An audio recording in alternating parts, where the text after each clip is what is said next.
Let's talk my top 5 reads of 2025. Let's start off with number 5. It is The Har by David Sondergren. This is a horror book. It is about a small Scottish fishing village where a developer is basically trying to buy everything up and make a golf course. I really like the empathy towards older people and how we as a society treat them and view them. At number 4 is a book I cannot stop thinking about. Honestly, it's called Prophet.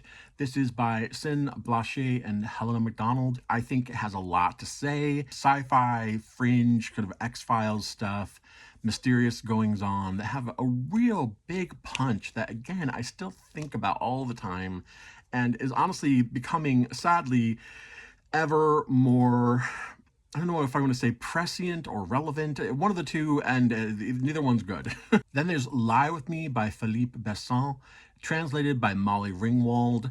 This is a queer book, basically about the author meeting a person, a man that he was in love with in high school in the 80s.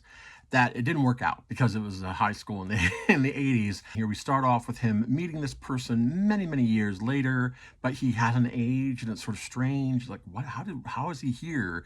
And then they flash back to their relationship. Kind of melancholy, interesting, literary sort of take on queer love. It's layered, it's nuanced, it's full of, a mixture of emotions. Number 2 is Death of the Author by Nnedi Okorafor.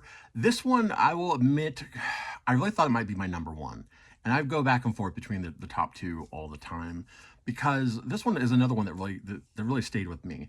I really liked the main character. She is complicated. She's a complicated character who sometimes you kind of go, oh, why? And it's just interesting to see how this book unfolds and then get to the end and just kind of, I admired this book so much. And then at the end, I just really, as a writer, was like, that's fun. That's cool. I like what you did there. Which brings us to my number 1 favorite book in 2025.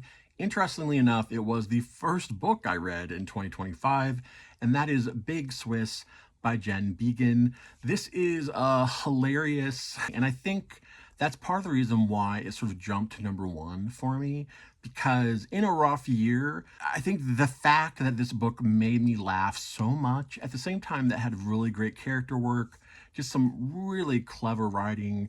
It really kind of sparkled like a diamond in my mind. I'm really looking forward to this next year of reading in 2026. I should have, theoretically, more time to read.